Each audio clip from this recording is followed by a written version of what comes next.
Over 100 people showed up today at the Humane Society in Gulfport, hoping to adopt one of the many dogs recently rescued from puppy mills in North Mississippi. News 25 has the details coming up. I'm Katerina Lukatich. Coming up on News 25, Back Bay Mission hands over the keys to an elderly veteran whose home they've been working on for about a year. I'm Sarah Duffy. Coming up on News 25, come with us one last time to Atlantic City to find out what's in store for its future and how it will affect other gaming markets around the country.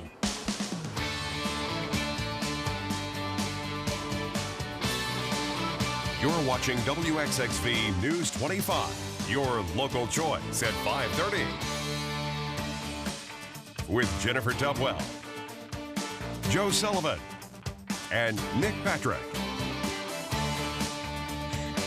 Happy Friday, everybody. Jennifer has the night off. Toni is in for her. They had a rough start in life, but tonight more than 100 dogs rescued from a North Mississippi puppy mill have a new lease on life.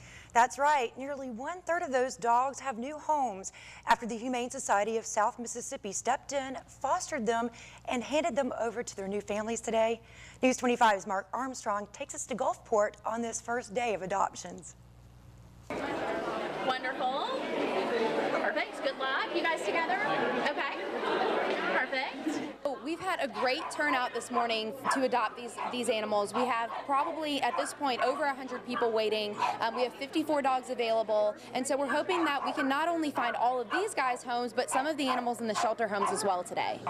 We have 54 available of the 123 that were rescued. We did have 30 that went to the Atlanta Humane Society for adoption, and we had a large number that had to go into foster homes for medical issues and because they were pregnant. I just thought, I've been thinking about it for a while. I think it's a good time, and I looked at some of the dogs I have available, and I think today's the day. My sons have been asking me for a dog for about 2 years, and I just felt like since these puppies needed a home more than anybody would, that they'd be a good fit for the boys.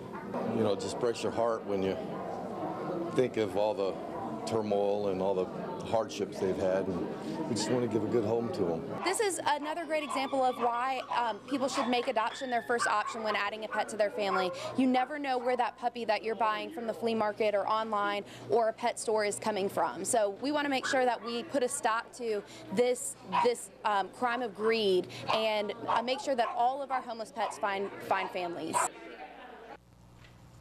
Today, 39 of the animals rescued from the North Mississippi puppy mills were adopted. Next year, the U.S. Postal Service plans to close a Gulfport processing plant and relocate it in Mobile. According to local union postal workers, the closure of the plant will delay local mail delivery and will force 20 local workers to move to Mobile to keep their jobs. Today, the workers held an informational picket outside the Larkin Smith Post Office on Highway 49. They say the closing of the Gulfport plant could be avoided if Congress would lift the $5 billion a year mandate for funding retirement benefits. Well, we'd like Congress to take that pressure off the Postal Service and let us keep operating as normal. If it wasn't for that, we'd be operating at a surplus. Well, life ain't fair, but the post office is making an operational profit. They're not, broke like they say they are. So it's all been, a fabrication, really. Today, a spokeswoman for the U.S. Postal Service released a statement to News 25. In it, she says changing service standards and right-sizing the Postal Service's processing and retail infrastructure are necessary aspects of a larger comprehensive plan designed to reduce overall operating costs by $20 billion by 2017. I don't have to tell you this, it's another frigid day outside, and along the coast, cold weather shelters will be open again tonight. For those who live in East Harrison County, a shelter will be open next to the Civic Center on Auto Mall Parkway in D'Iberville. Doors opened at 4:30 and will remain open through the morning. The shelter has about 100 beds and offer individuals and families needing to seek shelter little comfort from the cold. We were only open one night so far this year, which was last night. We had 50 people, and word of mouth gets around. So tonight I look for our numbers to be higher. Next week we have 3 days of cold weather. I look for our numbers to be even higher then. The cold weather shelter in D'Iberville is looking for donations of coffee cups, sugars, and creams. Here's forecaster Nick Patrick with a quick look at your weather. Nick. Well, certainly chilly outside, especially when we started off this morning. 1 degree off from record low temperatures set back in the 60s. You can see that right now. We woke up to 31 degrees all along South Mississippi, 29 over in Mobile. So some very chilly, frigid temperatures moving in, and they've already, we did warm up in the 50s, but they're already falling. The sun is down. 47 already for Gulfport, 47 in Biloxi as well, closer to 42 in the Kill. Temperatures tonight are going to be very similar to what we had. Notice winds out of the northeast, 5 to 10 miles per hour. Low temperatures again in those low 30-degree temperatures, 31 degrees for our overnight lows. Clear, cold. The freeze warning, folks, that's going to remain in effect. And what that means for us, chilly outside, but plants, really the vegetation, that's the main impact with this. Keep that in mind. If you have those sensitive plants outside, you're going to want to bring them in if you can. If not, make sure they're well watered. That's certainly a factor when it comes to freezing conditions like this. Now, a slight warm up is on the way for us. I'll let you know when it will get here and what we can expect for next week in just a little bit. With the weather cooling down, it's starting to feel like winter, and if you're in the mood for a cold weather activity, you're in luck. As we speak, people are lacing up their skates, ready to hit the ice. In less than 30 minutes, the Coast Coliseum will open up its skating rink for the first time this year. News 25's Alyssa Meisner braved the cold and joins us now live in Biloxi where all the action is. Alyssa? I'm here at the Mississippi Coast Coliseum, and we are actually on the ice out here at the skating rink, where in just a little bit will be the official opening night of ice skating at the Coliseum. And now joining me live to talk a little bit about what we are going to be looking forward to tonight and for the rest of the season is Chris Spears with the Coliseum. So tell me, why is this program so important to put on every year for the Coliseum?